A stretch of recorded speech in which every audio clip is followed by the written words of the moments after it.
কোন দেশে আছি আমরা? দেশ স্বাধীন হয়েছে এখনো 25 দিন হয় নাই, এরপর একের পর এক আন্দোলন যেগুলোর কোনো আগামাথা নাই। আনসারের দাবি তাদের 6 মাসের রেস্টটা বন্ধ করতে হবে, পেট্রোল রিক্সার দাবি তাদের অটো রিক্সাটা বন্ধ করতে হবে। এখন অটো রিক্সার দাবি কে জানে? পাশাপাশি শুনতেছি পল্লী বিদ্যুৎ সমিতিও একটা আন্দোলন বের করবে। কিছুদিন পর কাজের বুয়ারা বলবে আমাদের মালিকে করতেছে ভোগ, আমরা তো বেশি কাজ করি, আমাদেরও বইয়ের মর্যাদা দেওয়া হোক। তো ওই ফেরেশতাদের উদ্দেশ্যে আমি দুইটা কথা বলবো, তারা যদি না শুনে আপনি শেয়ার মেরে তাদেরকে বুঝাই দেন দেশটা এত সহজে স্বাধীন হয় না, বের হয়েছে অনেক রক্ত। এই 15 বছর কইছিলেন, এখন কেন দেশের প্রতি এত ভক্ত?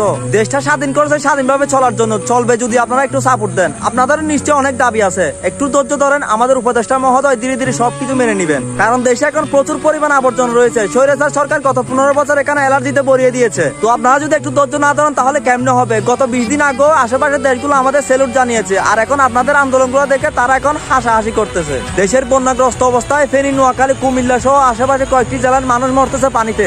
আর আপনাদের আন্দোলন রাইট নাও আপনাদের দাবিগুলো উপদেষ্টা মহোদয়কে মানতে হবে। আপনার মস্তিষ্কে যদি মগজ থাকে তাহলে আমার কথাগুলো বুঝবেন। আপনি যদি দেশকে ভালোবাসেন তাহলে আপনার পার্সোনাল স্বার্থগুলো 2 মাস পরে হাসিল করিয়েন। আপনাদের উদ্দেশ্যে আর বেশি কিছু বলবো না। আমার দাদির একটা কথা মনে পড়ছে, হলে 9 হয়, নইলে 90ও নয়।